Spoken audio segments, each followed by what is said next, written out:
Hola cronistas, bienvenidos y bienvenidas a un nuevo vídeo más de nuestro canal de YouTube Asturiano y Familiar Crónicas de Asturias. Hoy estamos en un nuevo vídeo que, como podréis haber visto en el título, va a tratar un poco sobre este primer aniversario, este primer año de guerra entre Rusia y Ucrania. El pasado viernes 24 de febrero se cumplió un año del inicio de las hostilidades entre Rusia y Ucrania. Lejos de un final cercano y pacífico del conflicto, los frentes se estancan y las cifras de víctimas civiles y militares continúan aumentando. Hoy vamos a hacer un repaso por todas las fases de la guerra que ha habido hasta ahora. Desde antes de que comenzara el conflicto directo, por así decirlo, vamos a hacer un repaso por 2014, la anexión de Rusia, la anexión rusa a Crimea. Vamos a ver también cómo se van desenvolviendo, cómo van comenzando los independentismos, las corrientes independentistas en las dos regiones del Donbass, y vamos a ver también esa preparación previa de la que nos avisaba Estados Unidos que podía estar teniendo Rusia en la zona del Donbass y tal, preparándose para una invasión. Y después vamos a comenzar ya con las que denominamos las 5 fases de la guerra, las 5 fases que ha encabezado tanto Rusia como Ucrania. Y después vamos a hacer una valoración al final, una conclusión de cómo podría resolverse el conflicto y las posibles soluciones pacíficas. Bien, el vídeo de hoy lo hacemos en directo, lo he anunciado en una historia de Instagram apenas una hora antes de que comenzase, porque fue un poco a la carrera. Pensamos que es un contenido demasiado largo para hacerlo en un vídeo, entonces pues aprovechamos y hacemos una emisión en directo a la que tenéis que dar mucho apoyo, porque por lo general las emisiones que solemos hacer tienen un poco menos de visualizaciones, tienen menos repercusión que un vídeo normal, que un vídeo como los que publicamos todos los domingos. Así que, por favor, necesitamos esas visualizaciones, esa repercusión, y que todo el mundo se entere de lo que de verdad está pasando. Lo dejaré por la descripción. El canal de noticias en el que nos hemos basado es RTVE, ¿vale? La televisión española, para sacar esta información que lógicamente hemos maquetado y tal, y hemos corregido algunos aspectos también que nos parecían un tanto incorrectos, ¿no? Bueno, vamos con la primera fase de la guerra, no la primera fase como tal, no la primera fase del conflicto, ¿vale? Sino la fase previa, ¿vale?, de la guerra, que hemos denominado como el aviso. Como un prólogo de lo que estaba por venir, Estados Unidos, como os comentaba antes, advirtió en diciembre de que Rusia preparaba una invasión a su país vecino, Ucrania. Las fotos del satélite mostraban la concentración de tropas, ¿vale?, y de vehículos en las bases militares cercanas a la frontera con Ucrania. Esto pasó más o menos en diciembre, y Estados Unidos, la inteligencia de Estados Unidos, nos comenzaba a avisar de lo que podía pasar. Moscú negó que planeara ninguna agresión y presentó unas líneas rojas que no se podían cruzar para que la guerra no fuese un hecho, ¿vale? Que incluía la vuelta de la OTAN a sus posiciones de 1997, o sea, antes de la caída de la Unión Soviética, ¿vale?, que se produce, un año después, más o menos, ¿vale? O sea, Estonia, Letonia, Lituania, parte de Polonia, y países que pertenecían a la Unión Soviética o que estaban bajo influencia de la Unión Soviética, pues que se saliesen de la OTAN, ¿vale? Se desmarcasen de esa iniciativa tomada por Estados Unidos de expansión hacia lo que fue el territorio de la Unión Soviética, y por lo que Rusia se siente molesta.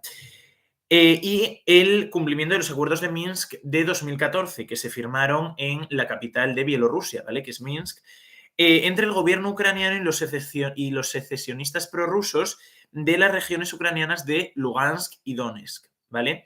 Moscú, además, insistía en que no iba a devolver Crimea, anexionada por Rusia en el año 2014, como os decía antes también.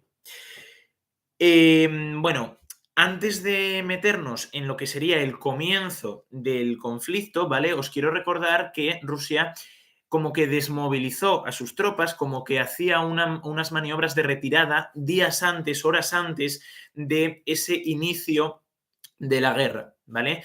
Eso, unos días antes, no sé si os acordaréis, Rusia como que hacía que sus tanques, sus blindados, sus tropas marchasen de las bases militares, pero no hacia la frontera ucraniana, sino hacia el interior de Rusia. Fue una maniobra que personalmente pienso que fue del gobierno ruso para decirle a la inteligencia estadounidense te has equivocado y que Estados Unidos pidiese perdón. ¿Vale? Pero finalmente esto no fue así, no sé si porque pasó demasiado poco tiempo o por qué, pero no fue así. ¿Vale? Y el 21 de febrero Rusia reconoció la independencia de ambas regiones, de Donetsk y Lugansk, ambas en el territorio del Donbass.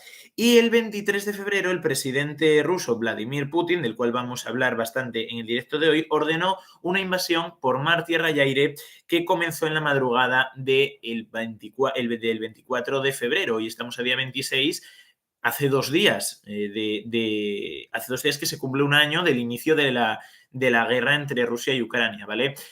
El directo lo hicimos hoy porque, bueno, es el domingo más cercano, ¿no? Comiéndonos un poco los contenidos del Antroshu que teníamos preparados también. Pero bueno, eso, nos parecía un tema importante, interesante que hablar, a pesar de que, como hemos dicho en anteriores emisiones en directo y en anteriores emisiones relacionadas con esta guerra entre Rusia y Ucrania, hay muchos otros conflictos en el mundo a los que no se les está dando tanta repercusión. Pues, por ejemplo, ponemos el caso de Palestina y Israel, de Marruecos y el Sáhara Occidental, que son de los que más se habla, posiblemente. Pero después tenemos conflictos en África, conflictos territoriales en Asia, los tuvimos también en América Latina. Bueno, quiero decir, hay muchos conflictos y hubo muchos conflictos a los que no se dio tanta repercusión nunca, tal vez por no estar en Europa o tal vez por no tener, bueno, ciertas características que la guerra entre Rusia y Ucrania sí que presenta. Bueno, los objetivos declarados por Rusia eran la desnazificación de Ucrania, ¿vale? Que, bueno, entre sus tropas del ejército tenía, por ejemplo, el batallón Azov, que presentaba simbología del nazismo y de la OTAN, y la desmilitarización de Ucrania. Lo que quería Rusia es que Ucrania no supusiese una amenaza para su territorio, entre comillas, quiero decir, o sea, que no tuviese una fuerza militar como para poder hacer frente en un futuro a Rusia si es que ésta entraba finalmente dentro de la OTAN, ¿vale? Es un poco lo que quería Rusia. Ahora sí, vamos con la primera fase de la guerra, una vez que comienza el conflicto el 24 de febrero del año pasado, ¿vale? La guerra relámpago, lo hemos titulado. Las tropas rusas avanzaron desde el norte, entrando por Bielorrusia a Ucrania, que también, bueno, lo dicho, días antes, unas semanas antes, ¿no? de ese inicio de la guerra, Rusia y Bielorrusia comenzaron unas maniobras militares conjuntas que podían desencadenar en esa invasión y finalmente fue lo que sucedió. Desde el norte entraron a Ucrania por Bielorrusia, que es la zona más cercana a Kiev, la capital de Ucrania. Luego lo vamos a ver, vamos por partes. Desde el este, a través de Kharkov y Sumy, ¿vale? Y desde el sur, desde las zonas prorrusas de Donetsk y Lugansk, ¿vale? Que esos días se veían imágenes de personas saliendo a manifestarse con banderas rusas, porque, bueno, para que Rusia confirmase, ¿no? Esa anexión de Donetsk y Lugansk a su territorio, como otras repúblicas, igual que pasó con Chechenia, por ejemplo, años antes. Y bueno, pues eso, un poco las manifestaciones que se produjeron cuando Putin declaró la independencia de Donetsk y Lugansk, bueno, pues eso también favoreció a que los rusos pudiesen entrar por ese frente del sur, ¿no?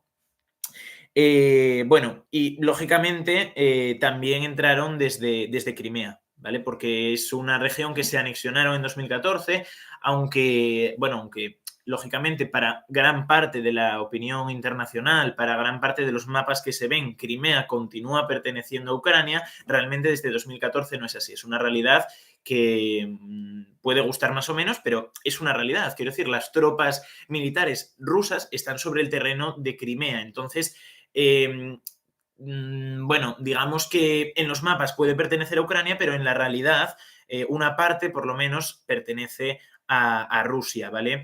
Incluyendo, pues eso, ciertos puertos, bueno, etcétera, etcétera, ¿vale? Entonces, desde ahí también se produjo esa primera fase de la invasión, ¿no? Lo que se denominó guerra relámpago, que después vamos a ver el objetivo, porque realmente la parte fundamental era la que entraba a través de Bielorrusia en dirección a Kiev para intentar deponer el gobierno de Volodymyr Zelensky, que después vamos a hablar de él también, y instaurar un gobierno satélite de Rusia, como había pasado ya con, si no me equivoco, Víctor Yanukovych, ¿vale? Que había sido presidente de Ucrania, prorruso, bueno, entre comillas, prorruso, y ahí fue cuando pasó lo del Euromaidán, lo de la invasión de Crimea, etcétera, etcétera. Eso es un poco la historia de Ucrania, pero no me quiero adelantar. El avance fue acompañado de bombardeos masivos, ¿vale? Y despliegues de las fuerzas de élite aerotransportadas detrás de las líneas ucranianas, ¿vale? Como por ejemplo el aeródromo de Hostomel, ¿vale? O Hostomel, bueno. Vale, lógicamente, cuando comenzó la invasión, ¿vale? Hay más vídeos en nuestro canal de el origen del conflicto, de, bueno, otro análisis en directo. Hay muchos contenidos que os vamos a dejar por la descripción, ¿vale? Luego al final del vídeo lo recuerdo.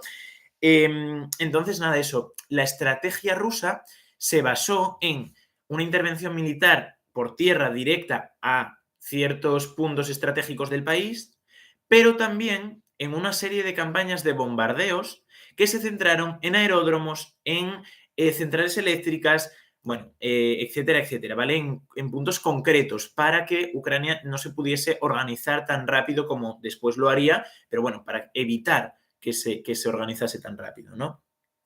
El objetivo era romper las líneas de defensa ucranianas, llegar hasta Kiev y hacer deponer las armas al gobierno de Volodymyr Zelensky en pocos días, ¿vale?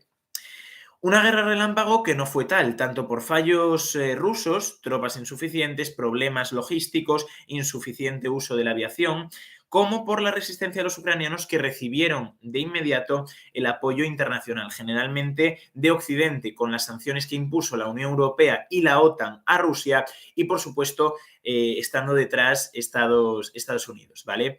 El arma preferida de los ucranianos contra los tanques rusos eran, además de los cócteles Molotov, como se habló mucho desde que comenzó la guerra, ¿no? Esas personas que salían a hacer cócteles Molotov, que realmente tienen una eficiencia mínima, por así decirlo, porque contra los blindados actuales es un cóctel Molotov prácticamente nada, ¿vale?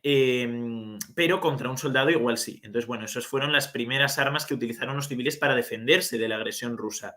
También, bueno, armas que dejó Ucrania, el gobierno de Ucrania, a los ciudadanos, que fueron bastante polémicas, porque claro, las pueden utilizar para luchar contra los rusos o para luchar entre vecinos. Bueno, estamos acostumbrados en España mucho, sobre todo en la posguerra, ¿no? Después de la guerra civil. Bueno, eso, entonces el apoyo internacional llegó de inmediato, las sanciones a Rusia también, el cerrar el espacio aéreo fue también muy, muy pronto, entonces eso, podemos decir que la respuesta llegó bastante inmediata y bastante efectiva. Efectiva en el sentido de que, bueno, Rusia pudo ver una decreción del rublo, que después volvería a subir, pudo ver cómo la gente se empezaba a poner nerviosa comprando grandes cantidades, bueno, y empezando a mirar con un poco de recelo a Putin de por qué esta invasión, ¿vale? Ciertas personas igual lo hicieron así, pero bueno, el arma preferida de los ucranianos contra los tanques rusos eran los lanzamisiles portabalines Javelin, ¿vale? Que se han convertido en uno de los iconos del conflicto. También, además de los Molotovs y de esas armas que dejó el gobierno ucraniano. Otra de las novedades es la digitalización de los campos de batalla con el uso de drones comerciales, generalmente de Irán hacia Rusia, ¿vale? Y la importancia de los datos obtenidos en tiempo real por la inteligencia vía satélite o por las fuentes abiertas, como estaría ayudando Estados Unidos a Ucrania, ¿vale? Con toda esa información vía satélite que les proporcionaban, ¿no? El presidente ucraniano, Volodymyr Zelensky, se convirtió a partir de entonces en uno de los símbolos por permanecer, en Kiev y difundir vídeos en redes sociales. En este momento, Ucrania comienza a ganar la guerra informativa. Si os acordáis, Volodymyr Zelensky, presidente de Ucrania, permanece en Kiev a pesar de la amenaza de las tropas rusas que entraron por Bielorrusia y que se encuentran a escasos kilómetros, del centro de la capital, ¿vale? Y aún así Volodymyr Zelensky difunde en sus redes sociales vídeos de que permanece en la ciudad para levantar la moralidad de los ucranianos, tanto soldados como civiles. Y a partir de ese momento el presidente se convierte en uno de los símbolos por excelencia de esta primera fase del conflicto. Se le marca de valiente, de persona cercana con los ciudadanos, ¿vale? De persona cercana con los militares. Se viste de militar en varias ocasiones también cuando va a visitar a sus tropas. Bueno, podemos decir que esa cercanía de Zelensky hacia su pueblo y hacia sus tropas repercute en todo el territorio internacional y a partir de ahí Ucrania comienza a ganar esa guerra informativa. Los rusos consiguieron algunos éxitos. El 3 de marzo las tropas rusas conquistaron Jersón, la primera y única capital regional que ha caído en su poder, de la que meses más tarde se retiraría, ¿vale? Vamos a hablar de ello también. También tomaron el control de la central nuclear de Zaporizhia, la mayor de Europa, causando una alarma internacional por esas fugas que se pudieron producir por la poca energía que llegaba a la central. Para poder mantener esas cámaras enormes que protegen el contenido radioactivo nuclear que hay dentro de esas piscinas de hormigón inmensas, hace falta mucha energía, mucha electricidad, y esa electricidad parece ser que no estaba llegando la suficiente a la central debido a la guerra. Entonces, por eso se desató esa alarma internacional, ¿vale? Por eso comenzó toda la problemática, ¿no? Y toda ese nerviosismo de que pudiese haber fugas o de que pudiese volver a explotar la central nuclear de Zaporizhia. Los invasores cercaron la capital y conquistaron localidades cercanas, Borodianka, Bucha, Irpi, pero a finales de marzo decidieron retirarse, ¿vale? Una decisión que no se sabe muy bien por qué estuvo tomada, quizás por el avance ucraniano, quizás por la entrega de armas que hizo Occidente, por esos paquetes de sanciones que llegaban hacia Rusia y que nosotros informamos de ellos en nuestra cuenta oficial de Instagram, Crónicas_Asturias. Bueno, eso. En esas localidades aparecieron pruebas de crímenes de guerra, ¿vale? Ejecuciones sumarias de civiles, violaciones, fosas comunes. Ponemos el caso de Bucha, donde los rusos cometieron crímenes de guerra imperdonables, con masacres por la calle, con gente muerta por las calles de Bucha, ¿no? Y unas imágenes bastante desagradables y a la vez impresionantes que nos llegaban esos días de toda la fase de esta fase del conflicto, por así decirlo.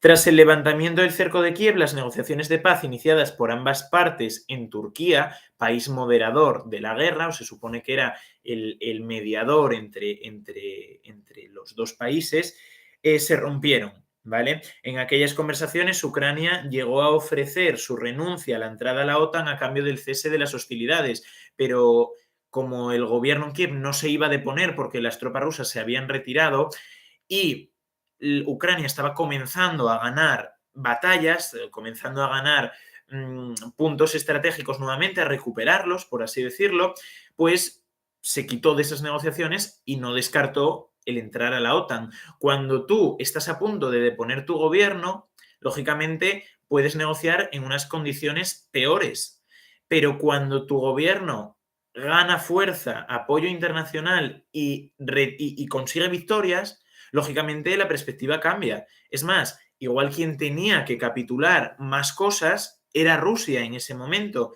tenía más cosas que perder, entonces igual por eso el estar tan cerca de firmar la paz en ese momento se depuso hasta por lo menos el día de hoy, ¿vale? Porque a ninguno de los dos le interesaba firmar una paz. En primer lugar, porque desmoralizaría a sus poblaciones, ¿vale? Por así decirlo.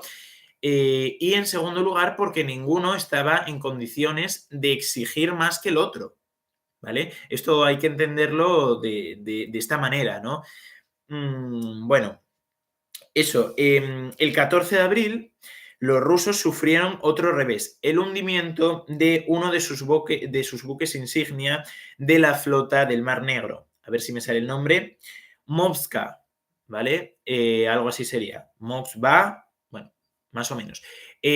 Lo hundieron y era uno de los buques insignia de Rusia en el Mar Negro, de su flota en el Mar Negro. Entonces, quiero decir, es un golpe de moralidad muy fuerte para las tropas rusas, para Putin, para la población rusa, porque era uno de los buques más importantes y más grandes también, si no me equivoco, de esa flota del Mar Negro. También recordamos la resistencia, que no aparece aquí, la resistencia de los ucranianos en la isla de las Serpientes. La isla de las Serpientes es una pequeña isla que está en el Mar Negro, ¿vale? Y de la cual unos soldados ucranianos mandaron literalmente a la mierda, y perdonad la expresión, a los soldados rusos que se aproximaban hacia la isla y pedían la rendición. Finalmente Rusia los bombardeó, si no recuerdo mal, y tomó la isla. Esa isla la recuperó tiempo más tarde Ucrania y, bueno, hicieron unos honores a esos soldados caídos, ¿vale? En los bombardeos y, bueno, eso, les hicieron ciertos homenajes también, ¿no? Por su valentía y su resistencia en la isla. Segunda fase, la lucha en el sureste, ¿vale? Rusia se centró entonces en los frentes donde tenía concentradas a sus tropas, al noroeste, ¿vale? Este y sureste, en una batalla dominada por la artillería. En este momento, bueno, hay que entender una cosa antes, ¿no? Que es que Rusia estaba, bueno, las tropas rusas estaban desmoralizadas, por así decirlo. Hacía mucho tiempo que no se vivía una guerra de este calibre. Muchos tenían miedo, muchos abandonaban su artillería, sus tanques, se rendían, ¿vale? Muchos no querían estar allí y más todavía cuando se inicia la movilización obligatoria, que vamos a hablar después de ella. Entonces, una de las preguntas más comunes de por qué Rusia no está utilizando sus mejores armas, por qué Rusia no está enviando a Ucrania su mejor armamento, que es el que muestra en los desfiles del Día de la Victoria todos los años, ¿vale? Rusia no está mandando ese armamento a Ucrania. ¿Por qué? Porque los soldados están rindiéndose, están capitulando ciertas zonas, están abandonando los blindados en mitad de las carreteras. Veíamos además imágenes por falta de combustible y por desmoralización de las tropas, ¿vale? Entonces, lógicamente no se puede mantener una guerra así. Lo que no puede permitir Rusia es que sus mejores armas caigan en manos de los ucranianos, porque pasan a manos de los ucranianos, ¿vale? Entonces, claro, Rusia no puede sostener esa guerra ni económicamente, ni moralmente, porque le saldría muy mal. Por eso Rusia estuvo utilizando, ahora ya menos, ahora ya está mandando más material nuevo, pero estuvo utilizando mucho material de la Unión Soviética, de la antigua Unión Soviética, al igual que Ucrania. Los primeros blindados y el primer armamento que se ve sobre el terreno en Ucrania son precisamente esos antiguos blindados, esas antiguas, bueno, piezas de artillería de la extinta Unión Soviética, ¿vale? Los rusos fracasaron en su intento de tomar Kharkov, segunda ciudad del país, pero en el sur conquistaron la ciudad costera de Mariupol, creando un corredor terrestre entre Rusia y Crimea. Hay que hablar de la importancia que tuvo la resistencia de los soldados ucranianos en Mariupol, ¿vale? Fue una resistencia muy grande, se escuchó mucho hablar de ella, y el peligro que tenía que los rusos conquistaran Mariupol, porque es uno de los pocos puertos del Mar Negro, bueno, en general, uno de los pocos puertos importantes que tiene Ucrania en el Mar Negro, ¿vale? Y claro, si perdían ese puerto, lógicamente no podrían exportar todo el trigo que quisieran, por lo tanto, la economía ucraniana se resentiría, ¿vale? Entonces, por eso la resistencia ucraniana en esa zona es intachable, ¿vale? Y bueno, pues eso, también la represión que se vivió en Mariupol por parte de las tropas rusas fue increíble también. Creando ese corredor terrestre entre Rusia, ¿vale? Atravesando el Donbass y llegando hasta Mariupol, ¿vale? Para conectar Crimea con Rusia, que es la estrategia que va a utilizar Putin después, ¿vale? Para establecer ese corredor, ¿vale? O sea, ese corredor entre Rusia y Crimea, utilizando los referéndums ilegales o, bueno, o de dudosas, vamos a dejarlo en dudosos resultados, ¿vale? Bueno, y así de esta manera anexionarse esas regiones y poder conectarlos. Vale, la batalla de Mariupol redujo la ciudad a ruinas y castigó, sobre todo, como siempre en las guerras, a la población civil de la zona. La suerte de los ucranianos comenzó a cambiar cuando los Estados Unidos enviaron lanzaderas de misiles HIMARS, ¿vale? Con alcance de 80 kilómetros que les permitieron golpear las líneas logísticas rusas detrás del frente y preparar el contraataque. De esto hay poco que comentar, la verdad. O sea, fue eso, la llegada de armamento estadounidense, los HIMARS, los famosos camiones con lanzacohetes, ¿vale? Y con esto, con alcance de 80 kilómetros, no es mucho para que tampoco Rusia pensase que Estados Unidos estaba ofendiendo demasiado su territorio. Y bueno, pues eso, básicamente, bueno, les sirvió a los ucranianos a forma de resistencia, ¿vale? Bastante importante en ese momento. Tercera fase, la contraofensiva, ¿vale? Kiev había anunciado una contraofensiva que se inició en agosto, pero ocultó que sería doble en el sur por Gerson y en el norte en el noreste, perdón, a través de Kharkov. En cuestión de días, los ucranianos recuperaron una treintena de localidades y llegaron hasta la frontera con Rusia, ¿vale? Bueno, y con Bielorrusia también.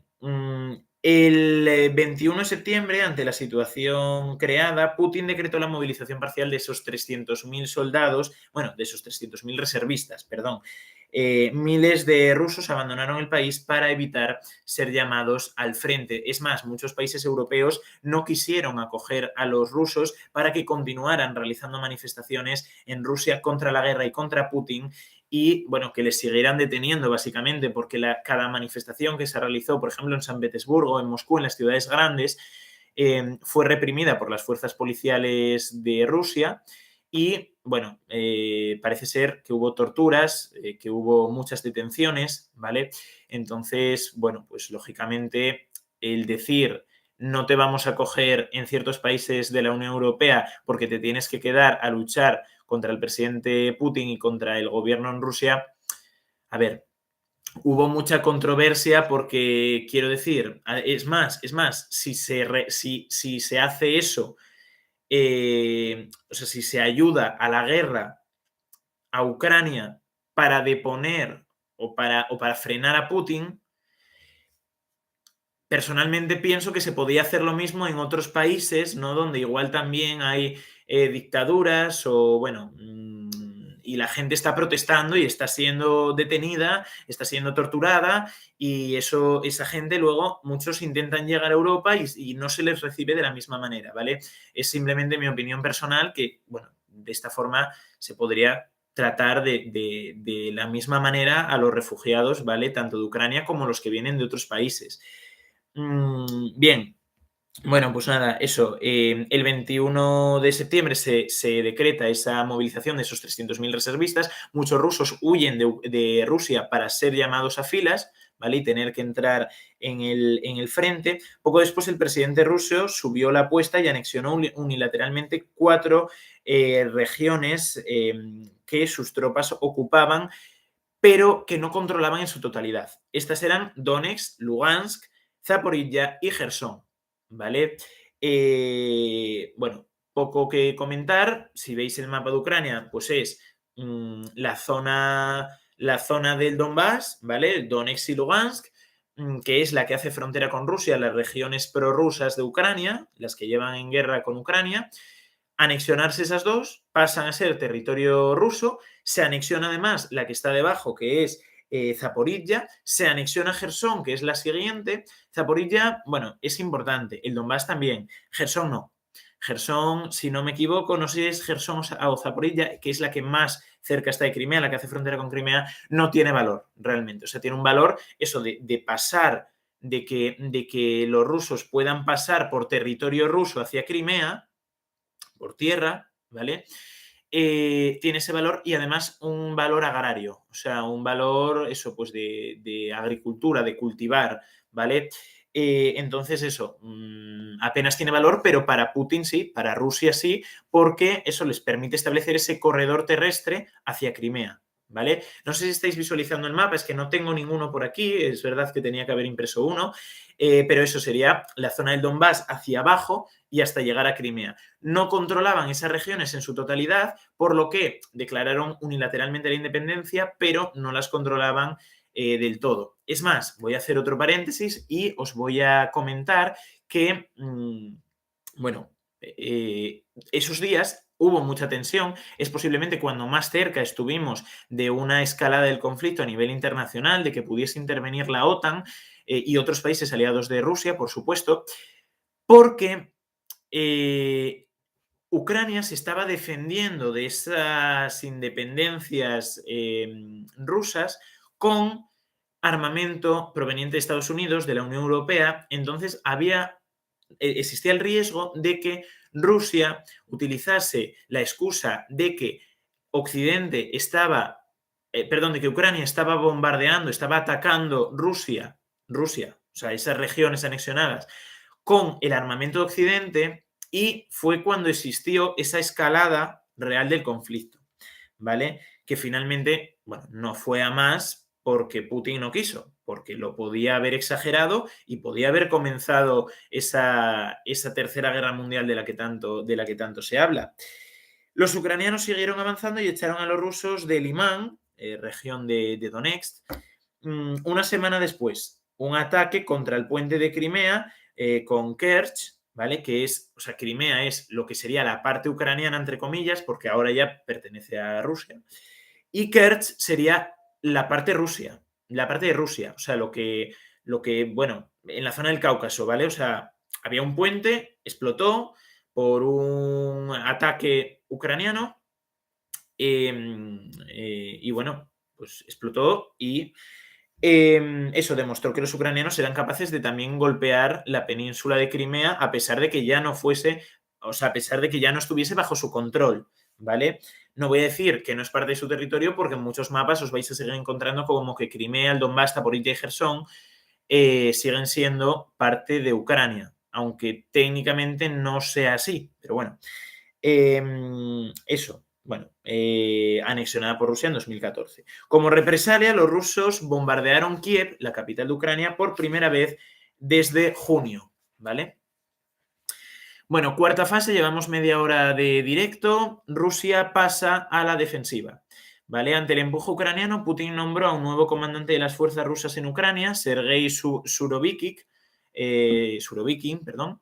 Surovikin puso en marcha una campaña de bombardeos contra infraestructuras eléctricas que aún continúa, ¿vale? Para evitar eso que Ucrania se pueda abastecer, por así decirlo.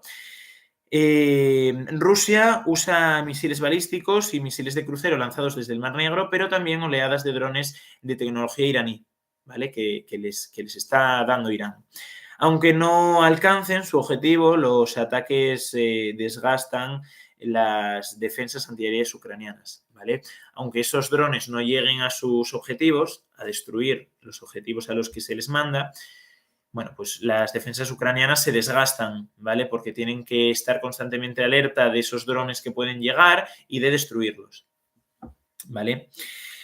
Rusia tiene aliados también, quiero decir, aunque no sean una organización como podría ser la Unión Europea, la OTAN o la ayuda que Estados Unidos está dando a Ucrania, Rusia, en el caso de una escalada del conflicto, tendría de su parte a Irán, a Siria, a la India, a China, bueno, que me acuerda así de memoria a esas potencias, quiero decir, o sea, tienen muy buenos ejércitos, tienen mucha población civil que se podría mandar a la guerra, bueno, o sea, quiero decir, sería una guerra muy grande. Hay gente que piensa que, nada, es que Estados Unidos, la Unión Europea y la OTAN pueden hacer frente a Rusia porque está muy mal de todo en general, de fuerzas militares, a pesar de que se vendiese como una segunda potencia militar. Rusia siempre fue la segunda potencia militar desde la disolución de la Unión Soviética, ya lo era en la Unión Soviética, lo sigue siendo, ¿vale? No está utilizando todas sus armas, ¿vale? Perdón, tiene esos aliados, ¿vale? Que, por ejemplo, si China acuerda con Rusia que Rusia va a reconocer que Taiwán no es un país, sino que es parte de China y le ayuda a invadir Taiwán, China va a ayudar a invadir Ucrania, ¿vale? Aunque no le interese de forma comercial, de forma económica, porque China también exporta sus productos a Occidente, si hay una escalada del conflicto, China se va a posicionar con los que son sus aliados, con los que tiene frontera y, en definitiva, con quien más le convenga, ¿vale? Que no es precisamente Occidente. Entonces, hay que tener eso claro, hay que tener en cuenta que Rusia también está jugando sus cartas, que Rusia también está buscando alianzas, está fortaleciendo sus relaciones internacionales.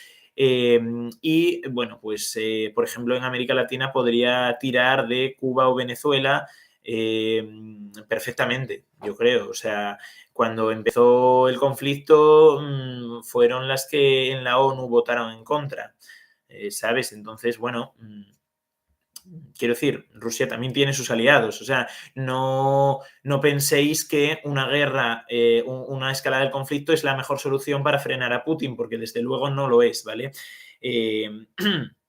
Bien, los bombardeos dejan a las ciudades ucranianas sin luz, calefacción ni agua, mientras Ucrania y sus aliados occidentales acusan a Moscú de tomar como rehén a la población civil usando el frío y el invierno como arma, ¿vale? Rusia alega que estas infraestructuras permiten al enemigo mantener sus esfuerzos de guerra y a la población moralizada, ¿vale? Poco que comentar aquí. Lo más probable es que sea cierto, quiero decir, o sea, si tú cortas el agua, cortas la luz, cortas la calefacción, la gente se desmoraliza, los soldados, bueno, no pueden estar en ciertos lugares, tal vez, ¿no? Entonces, es cierto, es un poco cruel, es un poco jugarreta, pero, bueno, esto es una guerra, ¿vale? No hay que olvidarlo, quiero decir, sé que no es excusa, pero bueno, la guerra de lo que fue Yugoslavia, pues fue también brutal. Se le dio además también mucha repercusión, pero hay otras guerras que están siendo minorizadas, ¿vale? Y bueno, siguen siendo guerras, siguen muriendo población civil. Lo que hay que tener en cuenta, lo que hay que tener muy claro es que en las guerras mueren civiles, en las guerras muere gente. Entonces, si no quieres que muera gente, no empieces la guerra. Si es que cae de cajón, ¿vale? O sea, quiero decir, si no queremos que mueran civiles, no empecéis la guerra. Llegar a un acuerdo diplomático antes de empezar las hostilidades. Ambos países, no estoy diciendo que uno sea mejor que otro, los dos países tuvieron culpa del inicio de la guerra, ¿vale? Porque se podía haber dialogado, ¿vale? Se podía haber hablado y aunque un país pudiese quedar en peor situación que el otro, no mueren tantos civiles, no muere tanta gente, pero es que es una guerra, entonces en las guerras muere gente, hay que tenerlo claro. No lo estoy justificando. Quiero decir, a mí también me pesa, pero estoy hablando de las realidades, ¿vale? El 9 de noviembre, Surovikin ordenó la retirada de la ciudad de Jersón a orillas del río Dnieper. Recordemos que es la única capital regional que los rusos habían logrado conquistar, ¿vale? Donde sus tropas habían quedado aisladas. La retirada supuso una derrota política para Putin, pero permitió a los rusos reducir el frente. Eso tampoco fue así. Lógicamente los rusos, o sea, las fronteras volvieron a como eran antes en gran parte del país, pero los rusos tenían que mantener tropas en la zona de la frontera por si a Ucrania se le ocurriese incurrir, o sea, entrar en territorio ruso. Entonces tuvieron que mantener tropas, pero claro, lógicamente muchas menos y pudieron desplazar las sobrantes hacia las regiones del frente. ¿Vale? Bueno, ocupar mejores posiciones al otro lado del río y fortificar sus defensas para impedir el avance ucraniano hacia el sur. Como Rusia estancó el frente, permitió establecer una línea de defensa, que también lo haría en Donetsk, ¿vale? En una de las regiones del Donbass, también establecería una línea defensiva para evitar el avance ucraniano. Incluso se llegó a replantear la posibilidad de ceder ese territorio en el que no había nada y dejar a los ucranianos a las puertas de esa línea defensiva. Bueno, eso. Quinta fase, llega el invierno y la guerra se estanca.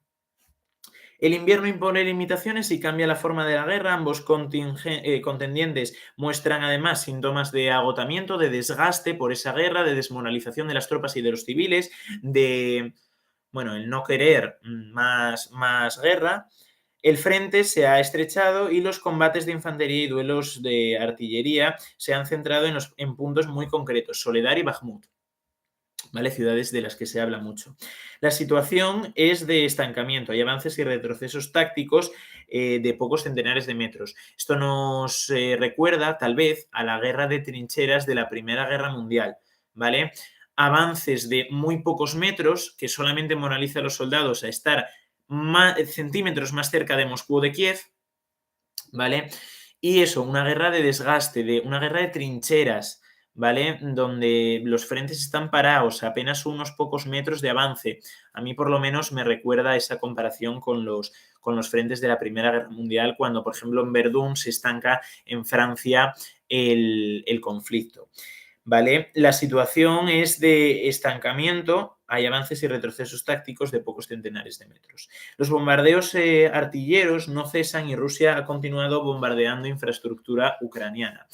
También quiero recordar que Ucrania bombardeó territorio ruso, ¿vale? En cierta fase de la guerra hizo bombardeos en territorio ruso y Occidente por poco le quita los misiles de largo alcance, porque eso los utilizaron para bombardear infraestructura táctica, por supuesto, rusa en territorio ruso, ¿vale? Y no hablo de las regiones anexionadas, hablo de Rusia como la conocemos, o sea, ¿vale?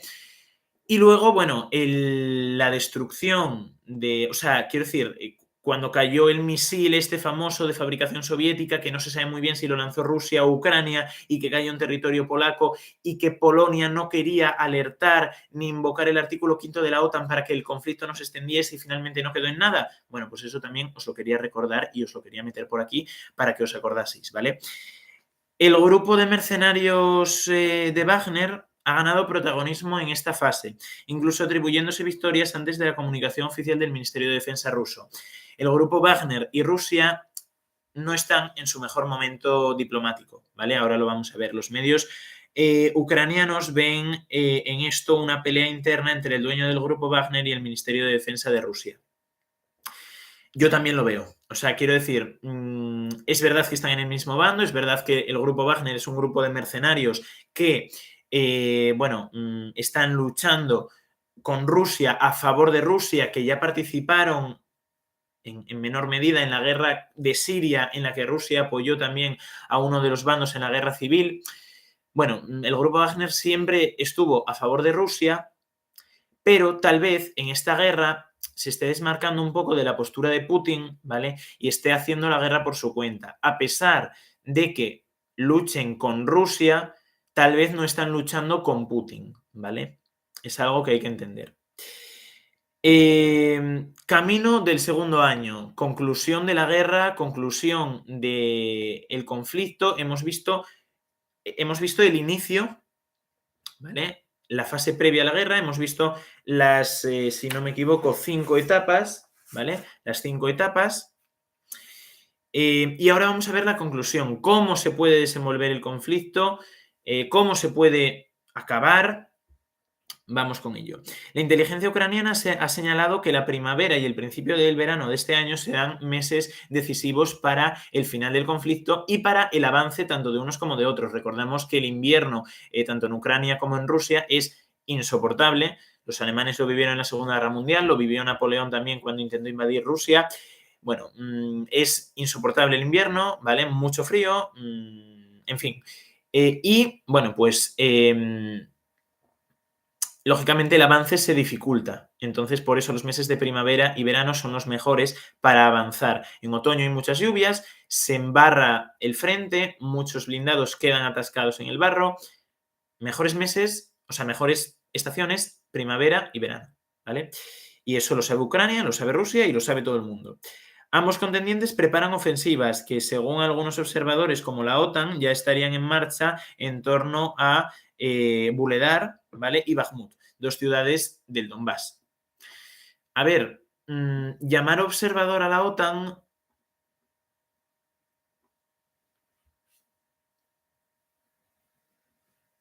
Quiero decir, o sea, observador puede ser Turquía, que es medio neutral en este aspecto, pero la OTAN, hombre, puede ser observador, pero neutral no. O sea, quiero decir, la OTAN y la Unión Europea estamos bueno, dando material militar a Ucrania, por lo tanto, muy neutral no es, ¿vale? Igual que tampoco lo es cualquier otro país que dé ayuda a Rusia, ¿vale? Bueno, hasta aquí. La entrega de tanques Leopard y Abrams a Kiev podría ayudar a atacar o resistir, pero es difícil que llegue a tiempo y en número suficiente. Ucrania insiste en pedir aviones de combate a Alemania y Estados Unidos, pero estos dos países por el momento se niegan. Ucrania no ha parado de pedir, de solicitar ayuda a Occidente desde que empezó el conflicto. Occidente se la está dando, pero llega un momento en el que Ucrania exige tanto que Occidente no le puede dar todo lo que quiera. Le han dado millones de euros. Occidente ha ayudado con millones de euros, con miles de blindados, con miles de piezas de artillería, de balas. Quiero decir, ¿quién va a pagar todo eso? O sea, quiero decir, si Occidente está dando todo ese material bélico a Ucrania, al final lo estamos pagando nosotros. Entonces, bueno, pues por ejemplo, dentro del gobierno de España hay posturas más pacifistas acerca del conflicto, ¿no? Vamos a dejar de proveer de material bélico tanto a Rusia como a Ucrania, a ninguno de los dos, que se entiendan entre ellos, vamos a hacer la paz y no la guerra, ¿vale? Y hay otros partidos políticos dentro del Parlamento español que no, que lo que quieren es mantener la guerra, cueste lo que cueste, utilizando el dinero de los españoles para mantener a raya a Putin, entre comillas, ¿vale? Bueno, lo que está claro es que la guerra no ha sido una operación militar especial ni una operación militar relámpago, ¿vale? Como comentábamos al principio, no fue tan rápida como preveía Putin y esto es un hecho. O sea, al principio podía ser que Putin tuviera una estrategia de guerra rápida, de guerra relámpago, la que utilizó Alemania en la Segunda Guerra Mundial para empezarla, para acabarla no. Entonces, bueno, podríamos decir que Putin tenía esa idea, tenía esa estrategia, pero no le salió bien. O sea, eso es un hecho, hay que decirlo.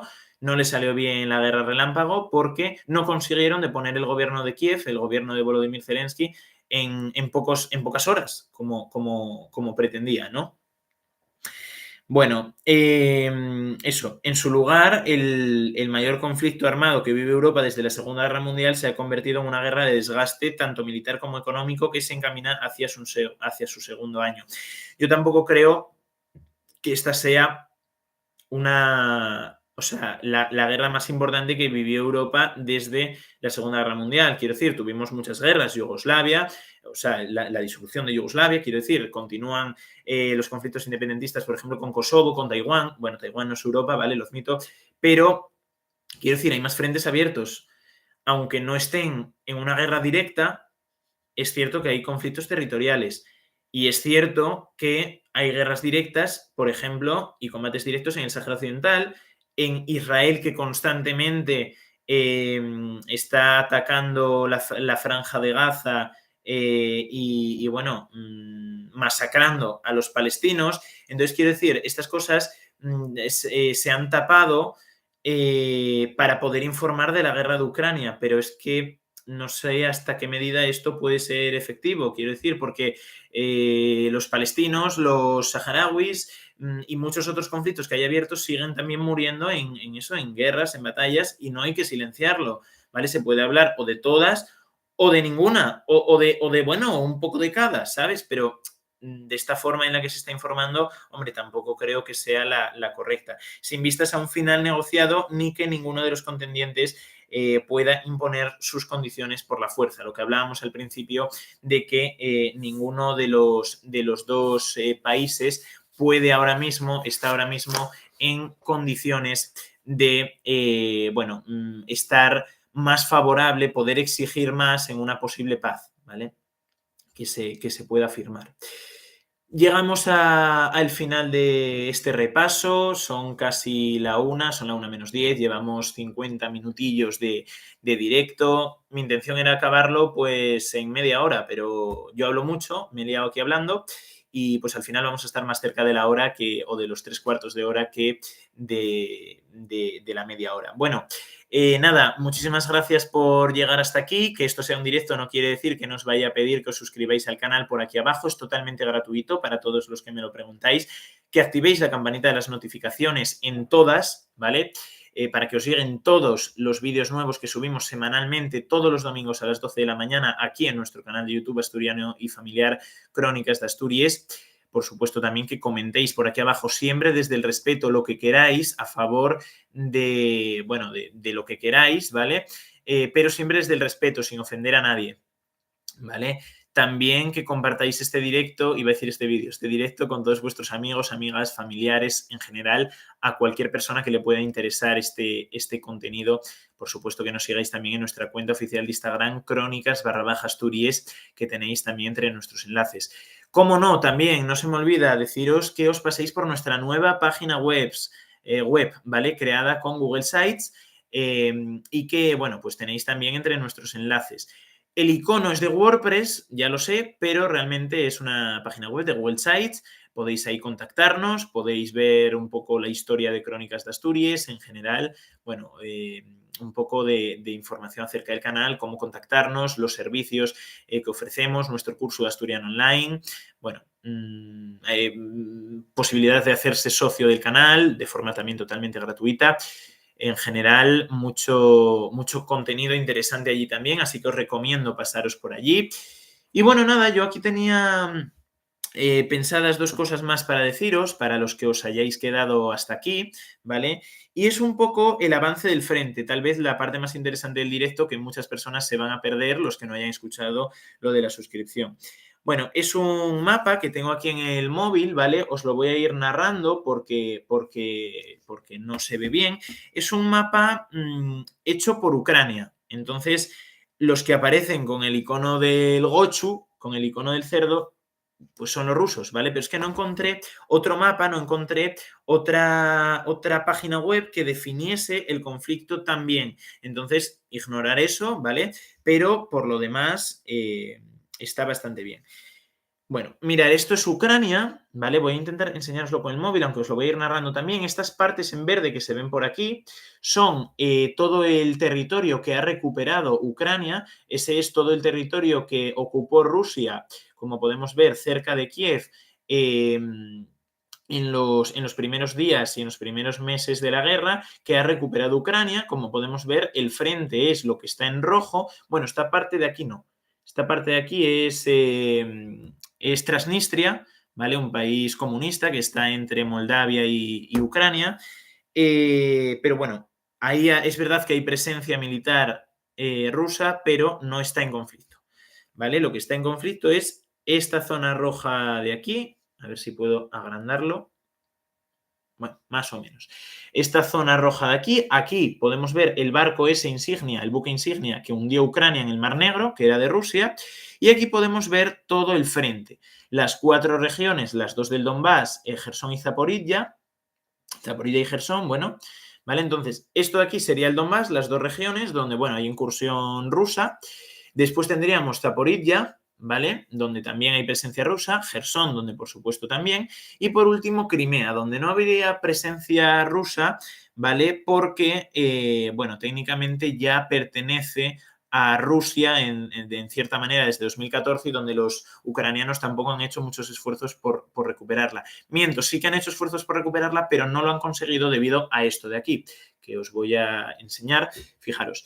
Aquí en Jersón los rusos, bueno, pues tienen gran parte del territorio, entonces se hace muy difícil que los ucranianos puedan llegar hasta Crimea. De todas formas, vemos también una zona verde, esta de aquí, que es territorio que ha recuperado Ucrania.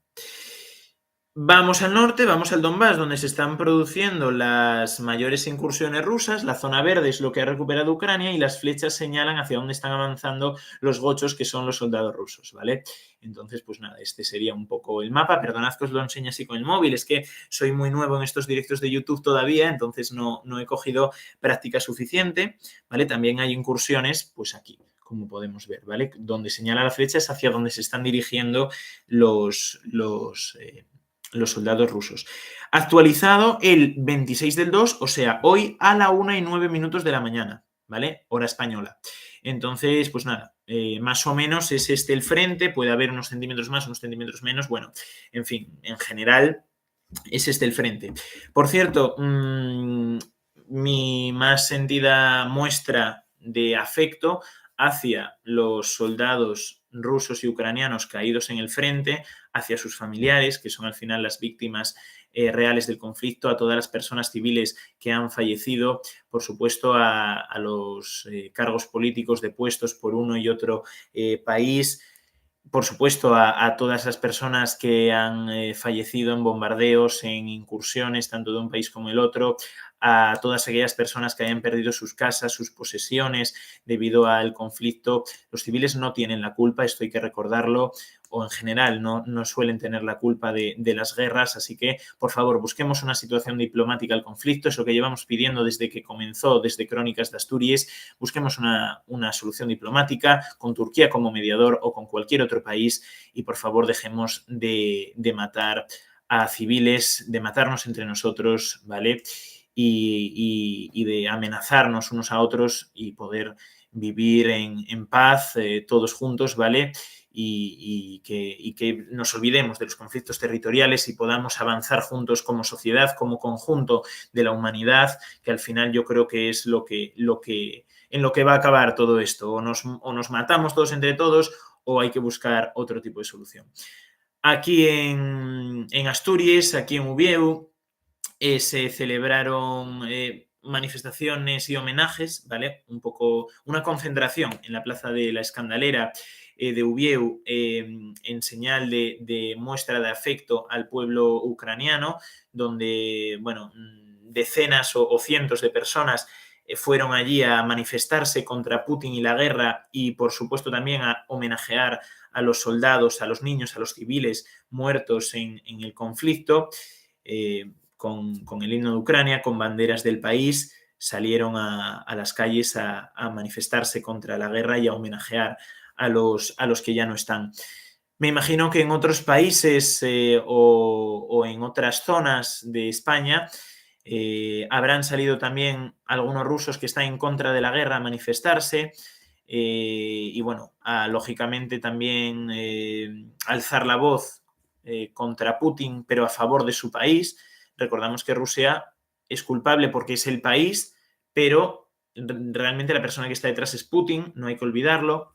No todos los rusos son malos, ¿vale? Bueno, entonces nada, esto sería todo. Muchísimas gracias por vernos hasta aquí. Recordad eso, suscribiros, activar la campanita de las notificaciones, darle a like, compartir este vídeo con todos vuestros amigos, amigas, familiares, comentar lo que queráis siempre desde el respeto y seguirnos en nuestra cuenta oficial de Instagram, Crónicas_Asturias. Soy Daniel Marsu, ha sido un placer estar hoy aquí contigo informándote, hablando sobre este conflicto entre Rusia y Ucrania que cumple ya su primer año y espero que os haya resultado muy interesante. Nos vemos en el próximo vídeo de la próxima semana, cronistas.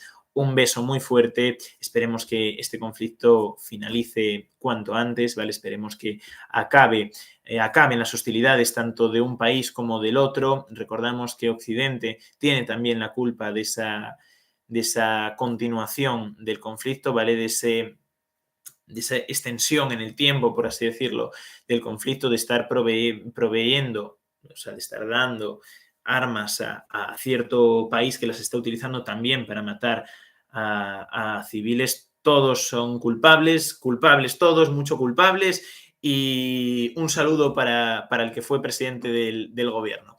Bueno, me callo ya. Estaba esperando a llegar a la hora del directo, llevamos 59 minutos casi medio, o sea que nada, no me quería hacer muy pesado, pero sí que quería completar la hora de directo, así que nada, continuaré por aquí trabajando, preparando próximos vídeos y nos vemos en Crónicas de Asturias.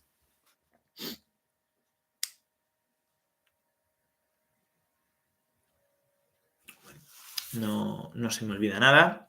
Vamos a cortar por aquí la emisión. Se unieron varias personas. Gracias también por los comentarios. Un saludo muy fuerte. Nos vemos.